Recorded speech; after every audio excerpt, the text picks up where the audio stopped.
नमस्कार मित्रांनो, ठरलं तर मग या मालिकेच्या पुढील काही भागांमध्ये आपल्याला जबरदस्त असा ट्विस्ट पाहायला मिळणार आहे.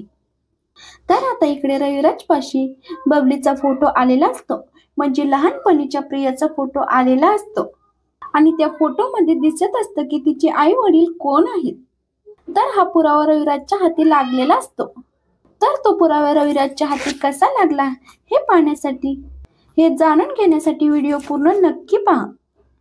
तर मित्रांनो, होतं असं, नागराजने प्रियाला धडा शिकवण्यासाठी बबली आणि तिच्या आई वडिलांचा फोटो रविराज ज्या टेबलावरती बसतो तिथेच ठेवलेला असतो, कारण त्याला प्रियाला चांगलाच धडा शिकवायचा असतो.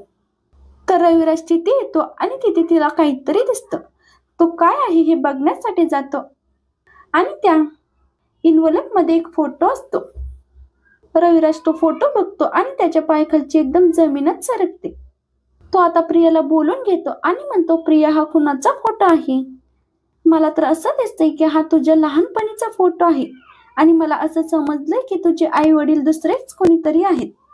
आता मी तुझ्यावरती चांगलीच कंप्लेंट करणार आहे आणि तुला पुन्हा एकदा जेलमध्ये कायमच सडवणार आहे. तुला लाज नाही वाटली का हे सगळं करताना, आम्हाला फसवताना?